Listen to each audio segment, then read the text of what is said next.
Kailan inagaw sa'yo? Anong dahilan? Matagal na. Matagal niya na inagaw asawa ko. Ina-admit niyo po ba yan, ma'am? Hindi naman po. May alam kayo na may kilala kayong gano'n na ganyan. May, si ma'am, ina-admit po. No, pero inagaw niyo po ba talaga o nagkataon lang na kayo ang nagkaanuhan? Ano po ba? Yung totoo, ma'am? Kataon. Nagkataon na nagustuhan niyo po talaga yung dati niyang Inagaw kinakasama? niya, inahas niya sa akin asawa ko. Inagaw niya. Paanong inagaw? Anong pruweba mo? Anong Inakit ebidensya mo? niya yung asawa ko. Espiritu Santo. Higit lang, ma'am. Relax po, ha. Wala pong didilat, ha. Ganun lang po. Isipin niyo po, papasa niyo sa kapatid ninyo, tapos kayo po, ma'am, absorb niyo lang po. Okay po? May nararamdaman na po kayo kanina habang nagdadasal po, ma'am? Ha? Kayo po, meron po. Relax, ha. Papasukin sa katawan. Pangalan? Si ma'am lang po, yung kapatid niyo po. Pangalan niyo po? Maribel Sarmiento sa mga. Okay. Hindi na po kayo sasagot, ma'am, ha? Ito po, masakit, ma'am, hindi po. Sagot po kayo. Hindi. Pag diniinan po. Hindi po. Sagot po, ha? Sasagot. Masakit po, hindi po. Salita po, hindi po yung... Hindi. Okay, kasi hindi dinidinan po yan, hindi masakit, ha? Relax.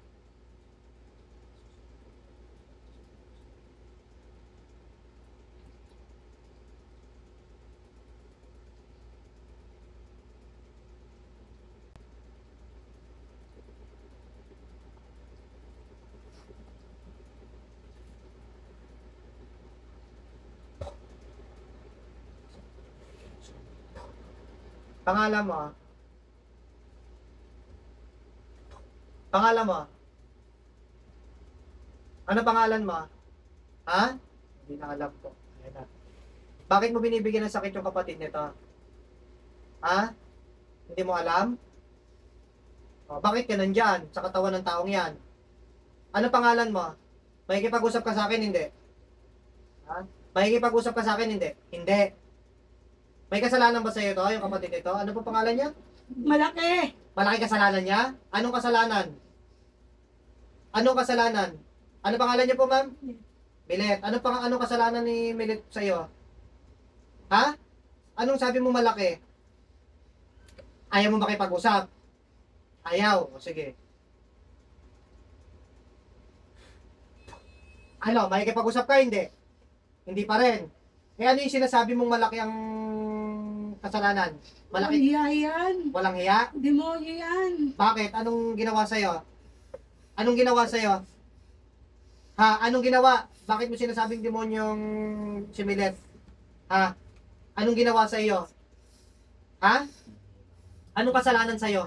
Inagaw niya asawa ko. Ba't sino ba? Ano ba pangalan mo? Ayaw mong sabihin. Ayaw mong makipag-usap. Ano? Makikipag-usap? Hindi. Okay. Umayos ka na mo po. Ha? Makikipag-usap. Umayos na mo po. Ano? Bakit? Kailan inagaw sa iyo? Anong dahilan? Matagal na. Matagal niya na inagaw asawa ko. Ina-admit niyo po ba yan, ma'am? Hindi naman po. May alam kayo na may kilala kayong gano'n na ganyan. May, si ma'am, ina-admit po. No, pero inagaw niyo po ba talaga o nagkataon lang na kayo ang nagkaanuhan? Ano po ba? Yung totoo, ma'am? Kataon. Nagkataon na nagustuhan niyo po talaga yung dati niyang Inagaw kinakasama? niya, inahas niya sa akin asawa ko. Inagaw niya. Paanong inagaw? Anong pruweba mo? Anong Inakit ebidensya mo? niya yung asawa ko. Hindi po ba? Ano ba yun? Inakit niya nang wala ako, nang hindi ko alam. Kayo po, ma'am. Kayo po nakakaalam niyan, ma'am, eh. Siyempre, yan. Tayo, mama, nag-ano, ha? Kayo po ba, ma'am, ina-admit nyo na alam nyo may karelasyon po yung, ayun, si ma'am, inaamin po, yung, ito po yung pasyente, hindi niya kaya mag-medium, pinasanib sa kapatid. Ina-admit naman po, yun naman po ang kagandahan sa isang tao, eh. Pag tayo nagkakasala, aminin po natin. Kasi minsan, no, madalas, yung hindi naman po lahat, ha, hindi naman po natin sinasabing tama ang pangkukulam. Masama po yun, kasi nilalagay natin yung batas sa kamay natin. Pero minsan, nakakagawa sila ng ganyang bagay, kasi nga, minsan, sa sama at loob at galit din or kasalanan din natin ng nagiging pasyente or yung kinukulam. No, eh si ma'am inaamin naman po. No, pero yung kagandahan nun, maganda yung inaamin. No, pero siyempre, hindi ko sinasabing tamang mangkulam.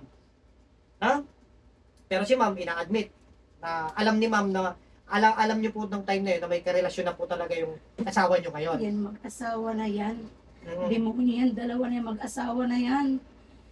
Hindi mo ba pwedeng tanggapin mo na lang na talagang hindi na ikaw ang gusto ng asawa mo? Ano Dahil ko tatanggapin? Halos lahat ng anak ko, siya ang gusto. Siya ang gusto, mas pinipili siya ng anak ko kaysa sa akin. Yung mga anak mo ang pinipili, etong si Milet po, si Milet. Oo. Yun. Dahil, anong dahilan? Mas Baka naman, magandang mamatay na lang siya kaysa maging masaya silang dalawa. hindi po pwede yun, hindi ako papayag, ako makakalaban mo. Gusto mo, ikaw ang patayin ko. Ha? Magkano, ano po, tinuruan ka ba mangkulam o nagbayad ka para Humingi magpakulam? ako ng tulong sa kaibigan ko.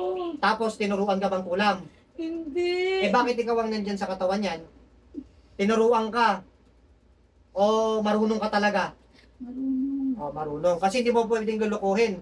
Kasi, kung kakaibigan mo ang kumulam, dapat kaibigan mo ang nandyan, hindi ikaw. Ibig sabihin, nagpaturo ka pa kung paano umepekto. Ano, kaya pabalik-balik na sa ospital to. Dahil aaraw-arawin ko siya. Hindi ko siya bubuhayin.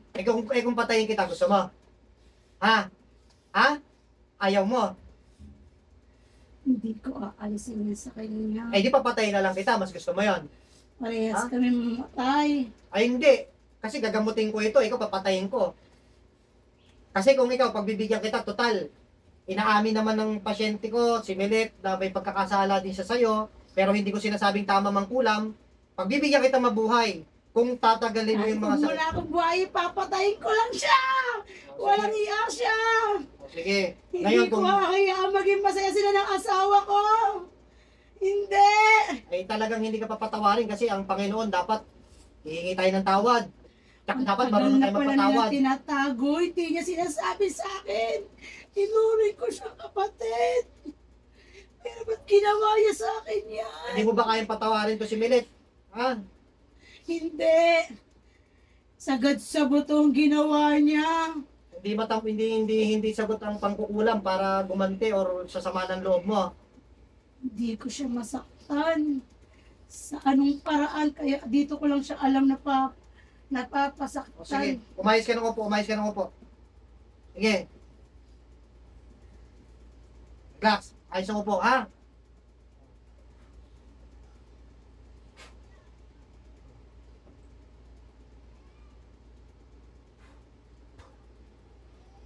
Ano, hindi mo ba talaga papatawarin to?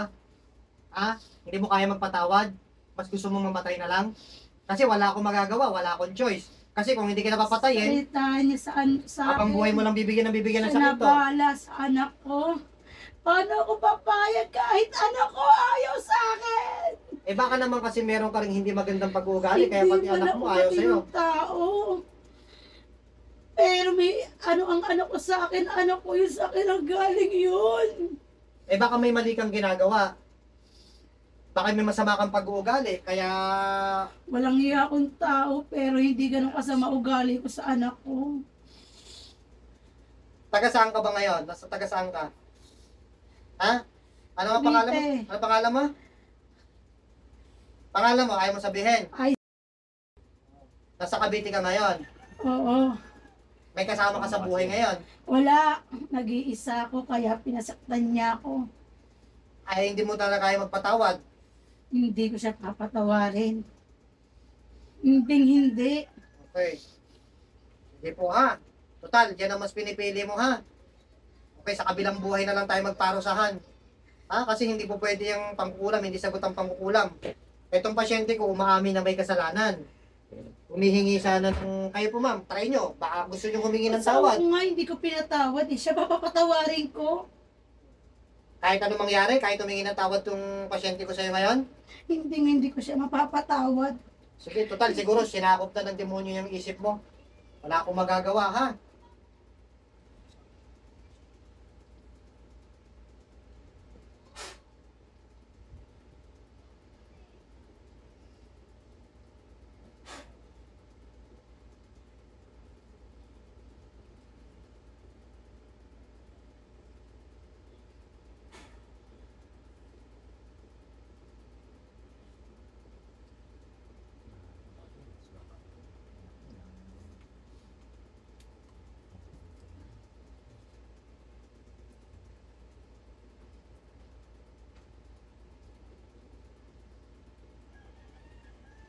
Gising sa ulit, ma'am. Gising, gising. Dilat, dilat. May naaalala niyo po yung may sumalib sa inyo? Na nagsasalita, pangalan. Kakilala niya po ba yung ano na yun? Kakilala niya rin? Pero, ngayon nyo lang, pero alam nyo na rin po yung issue ng mga ganyan panood pa, hindi pa po. O ngayon nyo lang po na nalaman, yung nung sumanib na po, ngayon na ganyan, na Binantaan niya rin po ako. binantaan po. Pero, kahit nabantaan kayo, pero hindi nyo man inisip na siya yung may gawa o ano nyo na po, iniisip nyo na rin po yun. Ngayon nyo lang po napapatunayan nung sumanib na po. So, yun, kasi si Ma'am Daci open naman ng third eye, kaya niya mag-medium, kaya may sumasanib po. No? Pero, gano'n na lang po. Ang pinaka, ano na lang po, may mga advices ako, sundin na lang po, ha? Confirm naman yan. Tingnan natin muna sa kamay po. Wala naman na yan. Wala na, pantay na. Sa inyo po, tingnan natin. Kanina, sobrang haba po. Kahit saan-saan pagpantay-pantayin po. Relax, relax, relax. Pantay ang guhit. Ayun, pantay ang guhit. Kita nyo, pantay na pantay po. Kanina, sobrang haba. Tapos, minsan, kumakanan. Tapos, kumakaliwa. Ibig sabihin, matindi talaga yung ginagawa. No? So, ano na lang po natin para sundin lahat ng advice ko para po tungkol dyan, ha? Tapos, may